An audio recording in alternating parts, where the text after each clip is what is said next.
Si Bongo, mahina sa drama. Tanggal, papalit-palit na dito.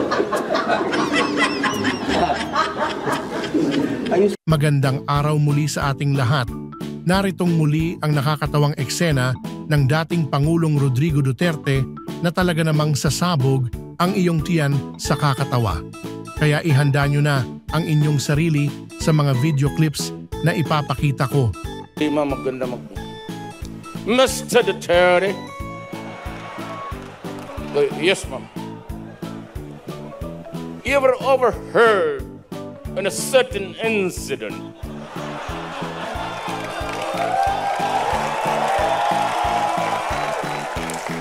that you threatened a certain Alfredo Mendoza?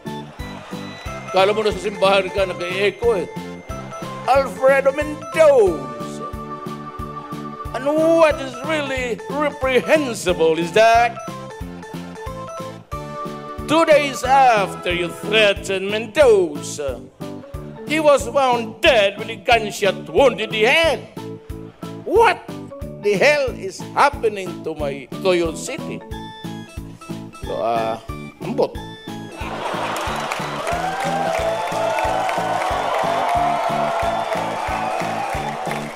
Ambot is, ewan ko, ambot sa langaw. Well, anyway, trabaho niya yan.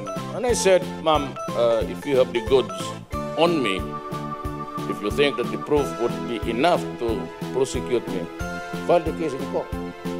I'd be happy to see you there. Ito ang hamon ko. Ito ang hamon ko. Simple-simple. Sinabi ko ito, sinabi niya, oo, may mapapakita ako. Aktual, naka-video ng mga tao na natulungan ng PhilHealth sa Davao City. Libo-libo po yan. Sinabi niya, aatras siya. Go ahead, tingnan natin. Go ahead. Tuto pa rin niya ang sinabi. Go ahead. Alam mo, ma'am, nakikinig ang buong Pilipinas sa gobyerno araw-araw. Si Secretary Rojas naman hindi nagpapaiwan. Ngayon, kung totoo talagang sinasabi mo at naniniwala ang Pilipino sa iyo, at dapat ikaw maging presidente, bakit sa uli ka sa rating? Bakit sa uli ka sa rating? Nako, okay, ganito. We have to move on at some point. Pero because of that, I will have to let Secretary Ma respond, but we need to go on with Senator. One word, Mayor, ang inyong isasagot sa aming mga katanungan. Yes, sir. May mga pangalan ng tao, may mga... Ako na una magbebuhay naman, Mayor Duterte, Secretary Leila de Lima. Like Jane of Tarzan. One word, Jade. Okay. Si Inday, Sara Duterte. Rebellious. Eta Rosales. Old age. Nasagot niya na yung kay GMA, no? So, yung susunod na. Okay. Davidson Bangayan ho, alias David Tan. Wanted in my list. Senator Bongbong Marcos. Good guy. Senator Alan Peter Cayetano. One word. Gentleman. Pope Francis. Near God. Mar Rojas. Near disaster. Prospero Nograles, sir. 2 words na yun. Retired. Paano? Near disaster? 2 words, near disaster. Bakit Mar Rojas near disaster? Mahilig mo siya magpunta doon sa mga disaster. Ilang ba? Malapit. Senator Miriam. More than qualified. One word nga. Naging 3 words. Brilliant. Okay. Wait, teka. Cheese Escudero. Not so brilliant. One word. Okay. Well, friend. Okay. Pinoy. Friend. Pinoy. Friend. Si Pinoy, friend. Number 2, Karen. Wait, teka. Grace po. Beautiful. Mayor, isa pa tanong ako. Karen Davila. Anak ng... Ano yun? Teka lang.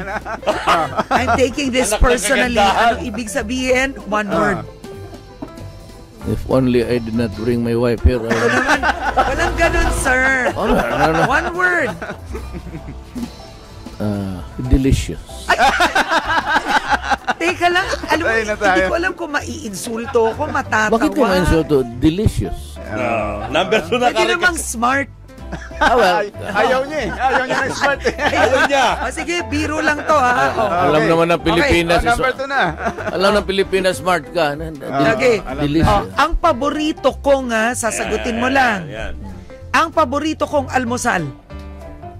Tusino. Crush ninyong artista Yan. na Pilipina. Wala akong alam, kilala sa kanila. Wala? Kay Karen Si lang Karen muna lang ako. talaga.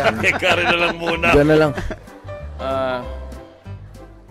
Dilo, halika, bigyan mo ako ng kindim eh.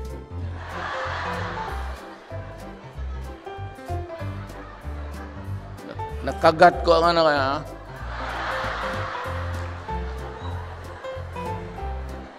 Akyat ka, Dilo. Akyat ka. Come. Halika.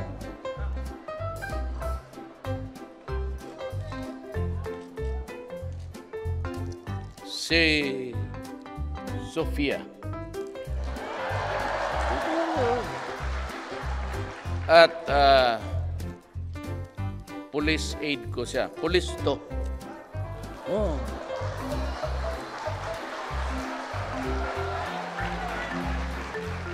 Kita mo na mga aid ko, ha? She was a contestant ng Miss Earth. Finalist siya. Finalist. Taga Baguio. Taga Baguio. Kababae niya to. At gusto mo silang i-greet. Yeah. Ay, walang kumusta kayo? Hindi na, i-greet mo. Ilocana ka lang. Naimbag nga rabii ka na kayo amin.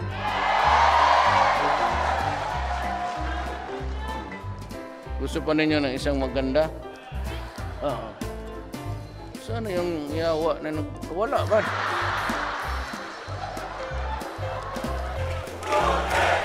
Duterte ka dyan.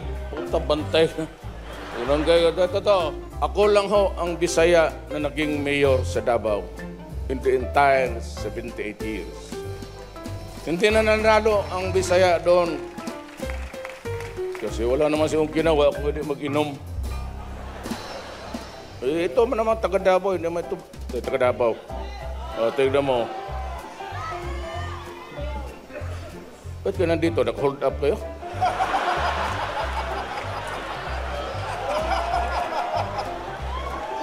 Bagay, medyo bumagsak ko. 2 beses ako kumuha ng economics. Ordinaryo lang ako eh. Hindi naman ako valedictorian. Ako 7 years ako sa high school.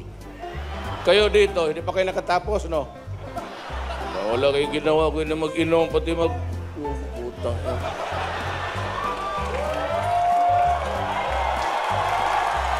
So if you were going to retire, is what you're saying, Yes. which we can't seem to see yet. But if you're going to retire, what are you going to do next? Well, magtrabaho para makabili ako ng medyas. Yan,